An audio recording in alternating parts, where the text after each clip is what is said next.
Good morning. It is Wednesday, April 7th, and this is The Drill. And now we will recite the daily declaration for spiritual warfare as soon as it comes up here for April 7th. And it comes from the book Spiritual Declarations for, or Daily Declarations for Spiritual Warfare by John Lockhart.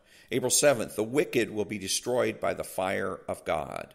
I will avenge the attack of the enemy against my righteous servants with the fire of my vengeance. I will rain down coals of fire and brimstone against the wicked. When you walk through the enemy's fire, you will not be burned, and the flame of the enemy's attack will not scorch you. I will kindle my fire in you, and it shall devour all the dryness that comes into your life.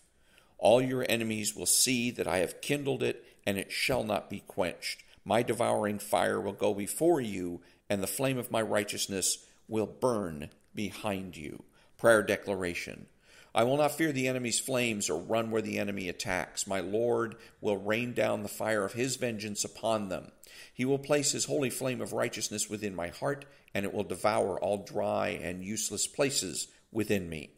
It will go before and behind me, and it shall never be quenched. Amen.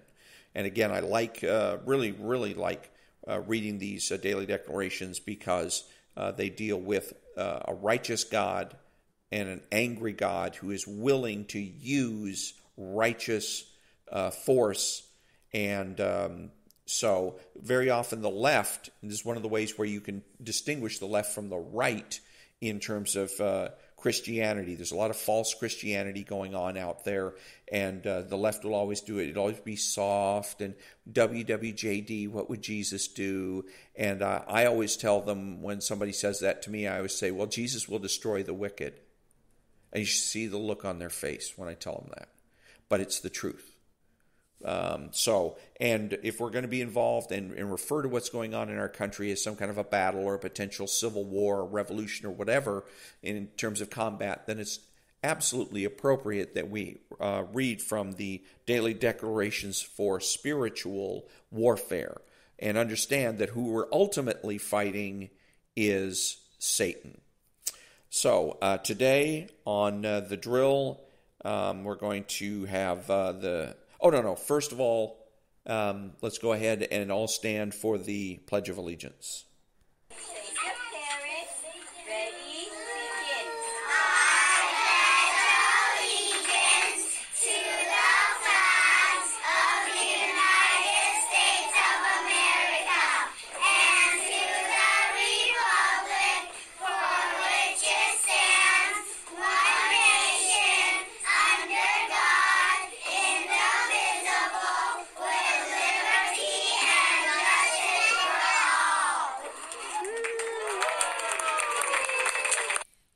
Okay, thank you. Very good. So when I come back, I'm going to have GOP at fault, fight the bums, and words as weapons when I come back.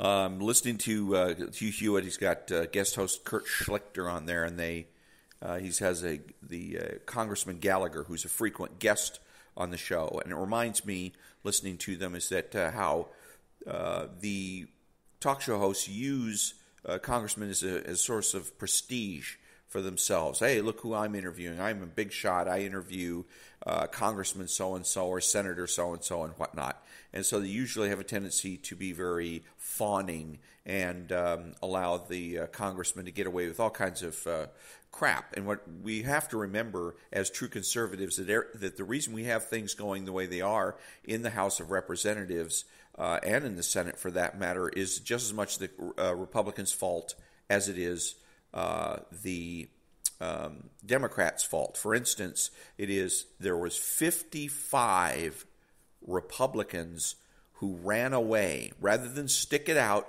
be in Congress, being part of the majority, because this one back in the beginning of the Trump administration when President Trump had a majority of Republicans in the House of Representatives, instead of sticking around, 55 of them retired and basically handed the House of Representatives over to Nancy Pelosi. And so now we have the situation that we have because of those 55 Republicans. So what's going down now with all of the bills that are being the different bills that are being proposed, H.R. 1, which is supposed to change voting laws, etc., is the fault of those 55 Republicans and other Republicans in office who really basically coasted during the President Trump's administration. They said little, they did little. There was not a whole lot they did about the border. One or two exceptions along the way, but for the vast majority, and even those ones that are exceptions could have done more by calling out the Republican minority leader and others in the caucus who were not speaking. They could have done what they could have and should have done, whatever possible, to organize the Republicans to support Donald Trump, to vigorously and more vigorously oppose the Democrats. They failed to do so, and that's on them. And the same thing that's applying now. The Democrats have set and the reason that this is happening is because of the cult of neutrality. All Republicans and all conservatives have bought into the idea, allowed themselves to be brainwashed into believing that their mission is to be neutral because they believe erroneously that neutrality confers authority. It does no such thing. Nobody gives a rat's ass about the neutral. The neutral is zero. Don't be a zero.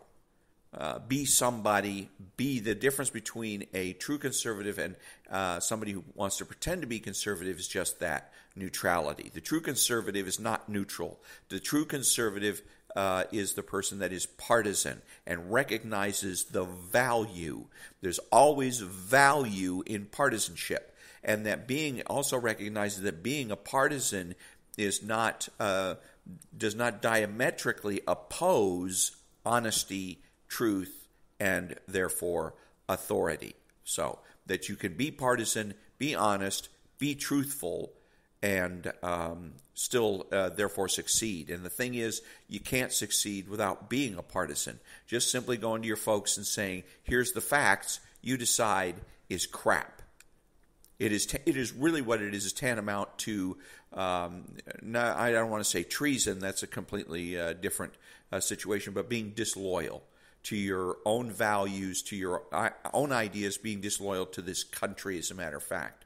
Because there is only one political party that even remotely gives a rat's ass about this country, and that's the Republican Party. And more specifically, it is true conservatives that give a damn about the United States of America. Everybody else wants to loot it or otherwise destroy it. So, again, Republicans are not the solution. Don't get all, oh, yay for the Republicans about this. This is not a football game. This is serious business. This is our money, our future, our children's future, our grandchildren's futures on the line. The Republicans need to be held to account. If you're Schlichter, whomever is interviewing a Republican House member, they should be asking tough questions. Why aren't you doing more? What the hell are you doing besides sitting around and collecting a check? Their jobs are not difficult. You show up, you stand up on the floor of the House, and you run your mouth. And then you vote. And for that, you're getting paid $150,000 a year. So what else are you doing? And you have to be on these people constantly. So it is Republicans that are just as much at fault for what's going on now as Democrats. Every true conservative in this country, and right now I'm about the only one, needs to know it and needs to act accordingly.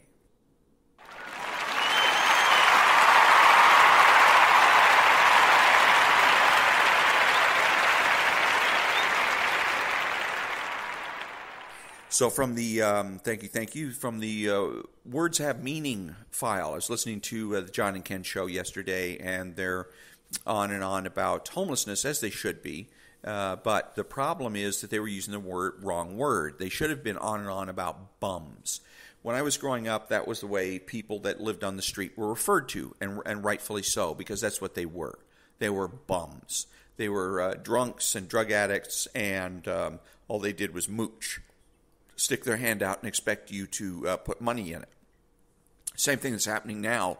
The only reason, because right now what's happening is we ending up with some sort of an underclass here of people that don't want to work. They really don't want to do anything, and they expect to be basically spoon-fed. And in many cases, they are. You have socialist clubs that are masquerade as churches and Christian churches that are going to the homeless and feeding them.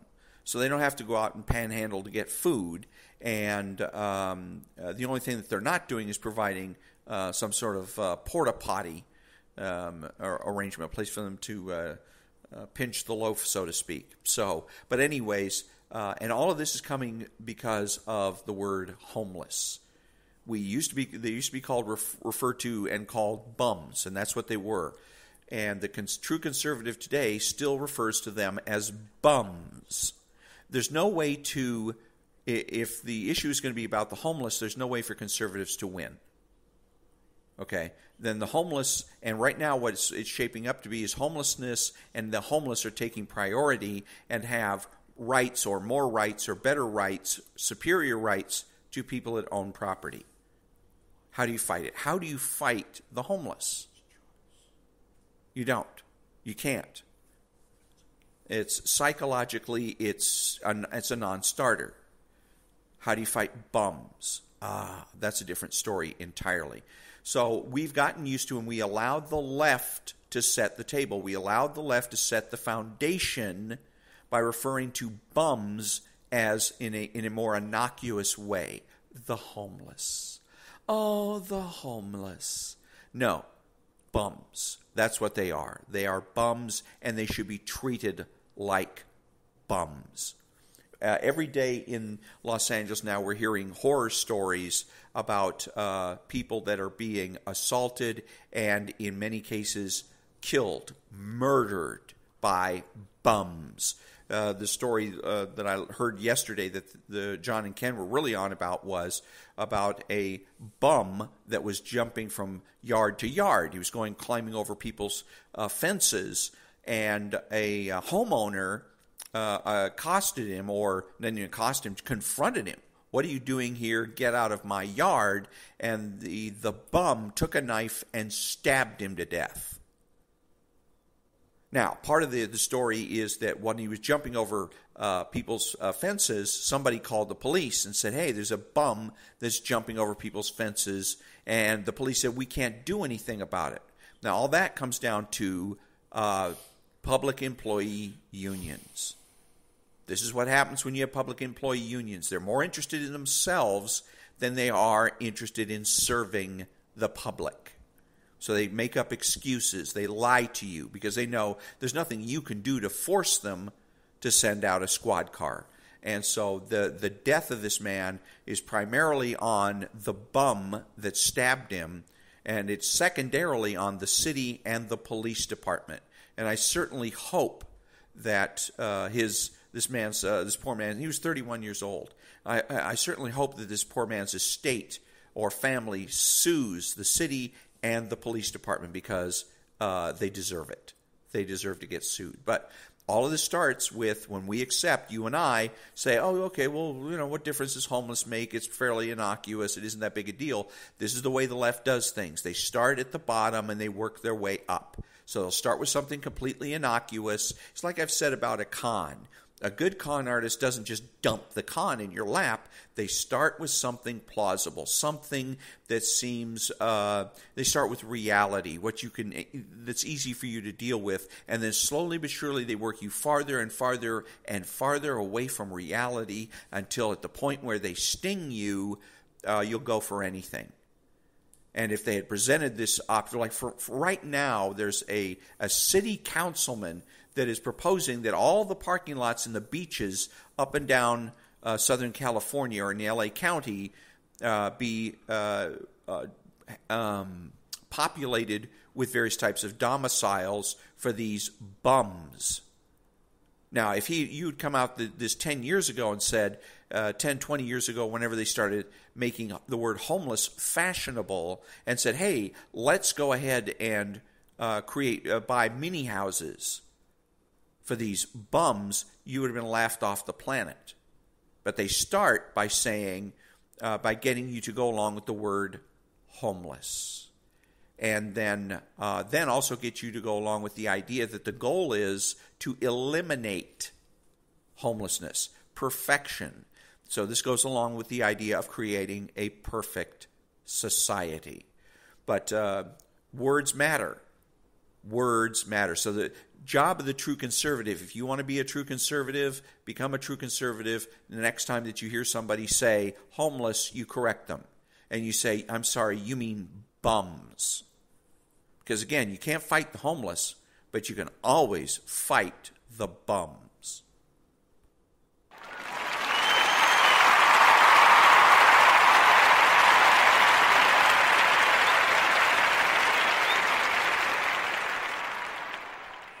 So listening to Kurt, thank you.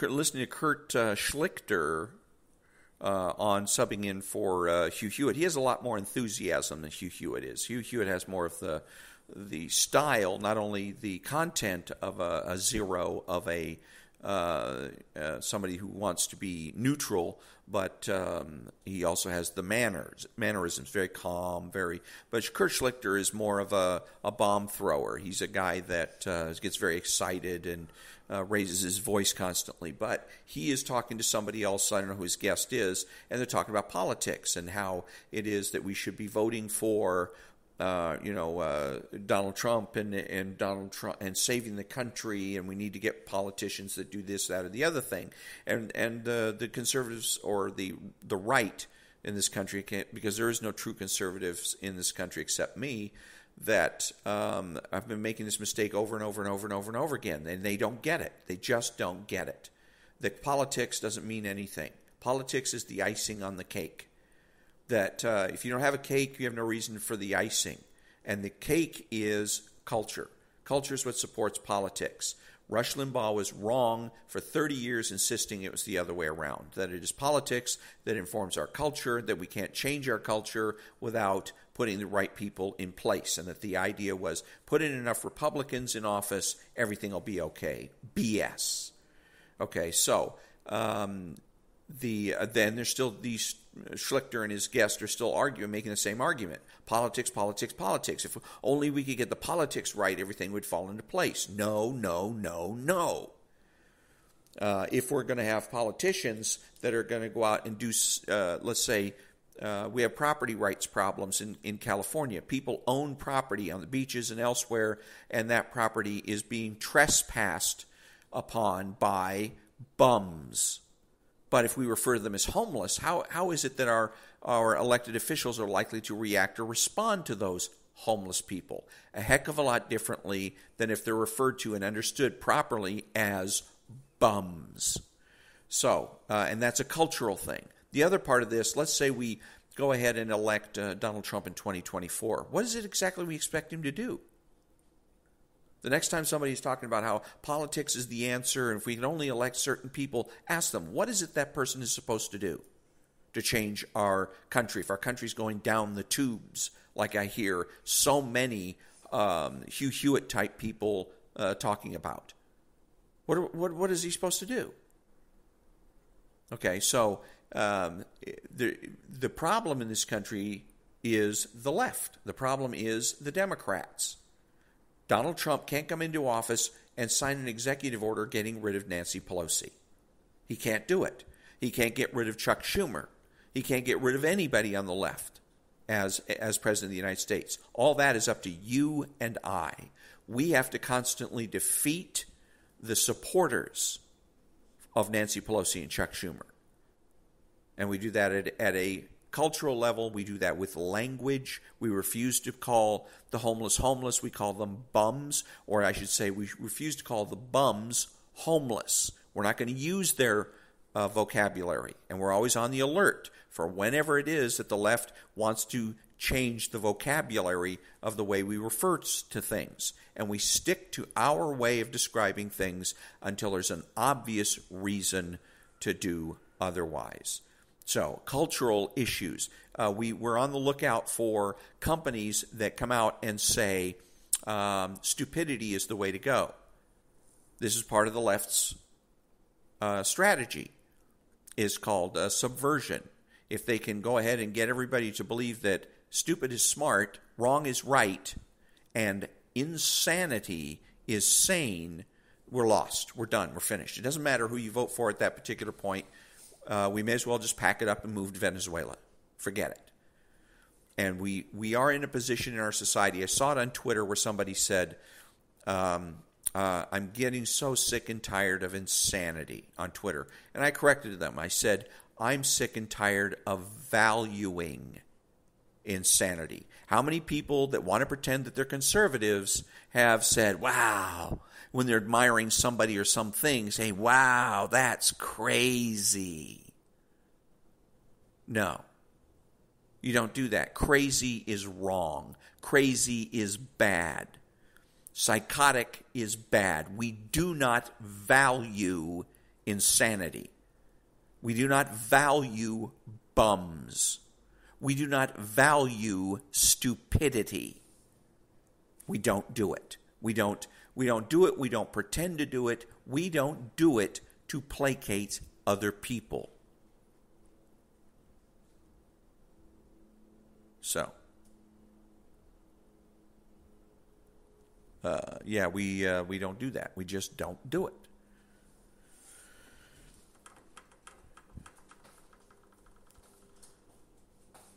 Another thing that about the language and using, say, bum and versus homeless. The best thing that can happen is if you can convince the left to use the word bum. They may not. They may decide that they're going to be steadfastly refuse to stick with what's real and insist on playing their fantasy games and refer to these people as homeless. That's fine. We don't have to win in order to win. Tie goes to the conservative.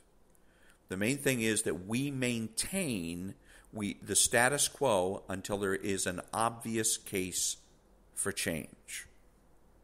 Okay, so we can refer to them as bums, let the left refer to them as homeless if they wish to, and what we're denying the left is unity. This is part of what the left is talking about when it is exactly what the left is talking about culturally when they talk about unity.